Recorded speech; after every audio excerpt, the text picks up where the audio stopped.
Recording by Philip Griffiths. Anna Karenina by Leo Tolstoy. Translated by Constance Garnett. Book 6, Chapter 14. Next day at 10 o'clock, Levin, who had already gone his rounds, knocked at the room where Vasenka had been put for the night. "Entrez!" Veslovsky called to him. "Excuse me, I've only just finished my ablutions," he said, smiling, standing before him in his underclothes only. "Don't mind me, please." Levin sat down in the window. "Have you slept well?" "Like the dead." "What sort of day is it for shooting?" "What will you take, tea or coffee?" "Neither. I'll wait till lunch. I'm really ashamed. I suppose the ladies are down? A walk now would be capital. You show me your horses." After walking about the garden, visiting the stable, and even doing some gymnastic exercises together on the parallel bars, Levin returned to the house with his guest, and went with him into the drawing-room. "We had splendid shooting, and so many delightful experiences," said Veslovsky, going up to Kitty, who was sitting at the samovar. "What a pity ladies are cut off from these delights." "Well, I suppose he must say something to the lady of the house," Levin said to himself.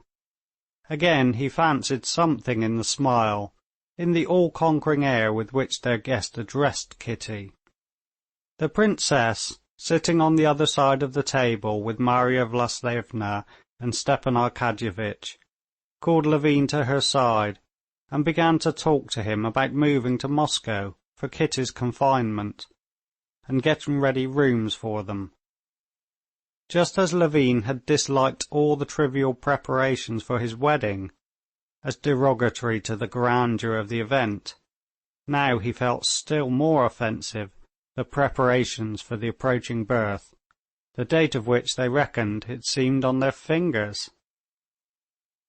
He tried to turn a deaf ear to these discussions of the best patterns of long clothes for the coming baby, tried to turn away and avoid seeing the mysterious, endless strips of knitting, the triangles of linen, and so on, to which Dolly attached special importance.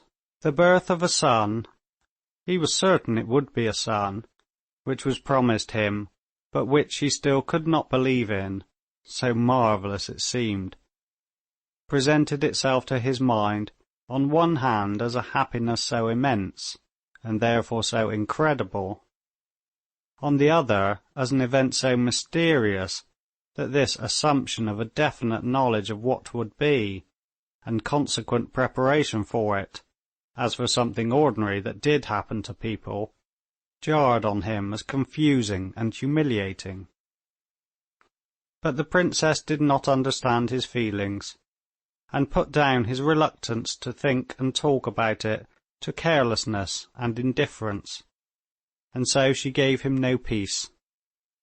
She had commissioned Stepan Arkadyevitch to look at a Fiat, and now she called Levin up. "I know nothing about it, princess. Do as you think fit," he said. "You must decide when you will move." "I really don't know. I know millions of children are born away from Moscow, and doctors, why—" "But if so—" "Oh, no, as Kitty wishes." "We can't talk to Kitty about it. Do you want me to frighten her? Why, this spring Natalia Golitzina died from having an ignorant doctor." "I will do just what you say," he said gloomily. The princess began talking to him, but he did not hear her. Though the conversation with the princess had indeed jarred upon him, he was gloomy, not on account of that conversation, but from what he saw at the samovar. "No, it's impossible," he thought, glancing now and then at Vasenka bending over Kitty, telling her something with his charming smile, and at her, flushed and disturbed.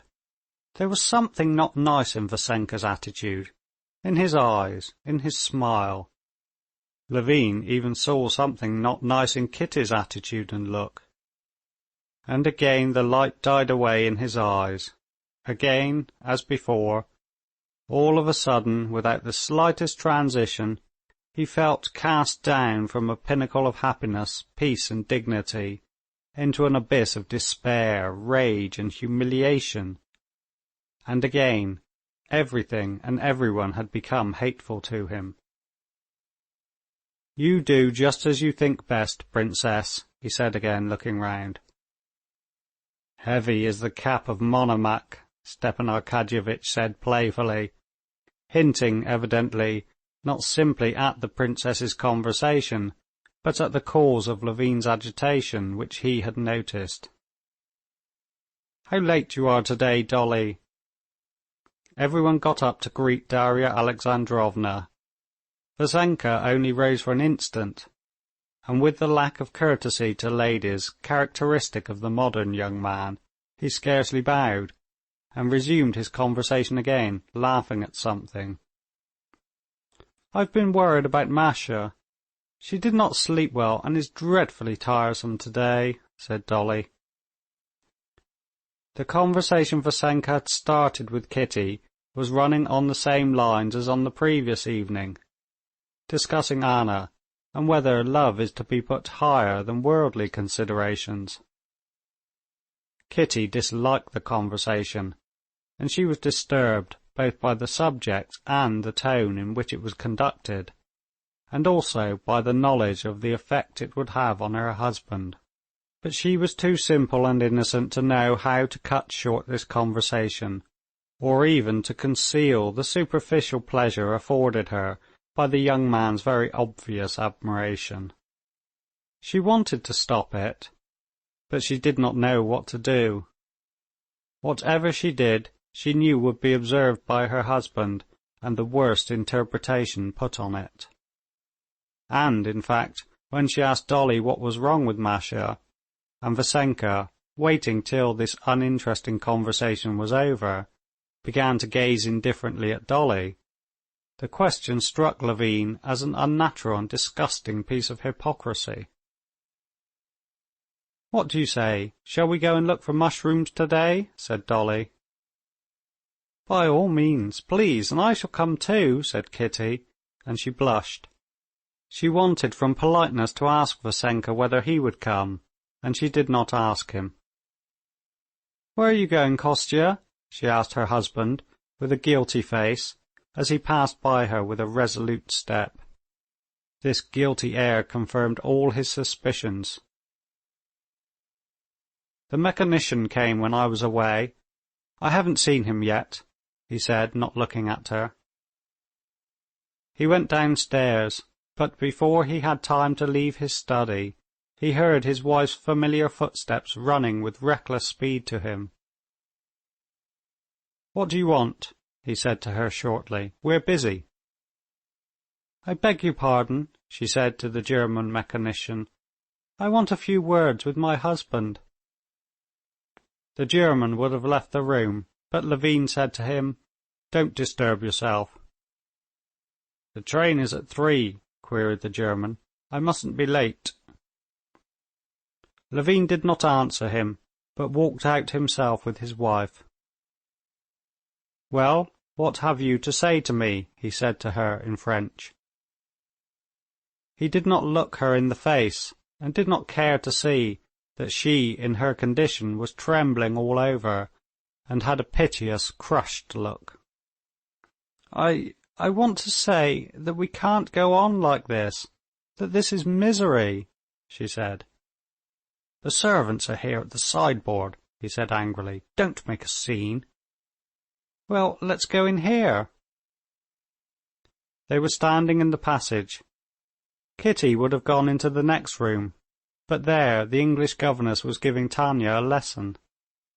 "Well, come into the garden." In the garden they came upon a peasant weeding the path, and no longer considering that the peasant could see her tear-stained and his agitated face, that they looked like people fleeing from some disaster, they went on with rapid steps feeling that they must speak out and clear up misunderstandings, must be alone together, and so get rid of the misery they were both feeling.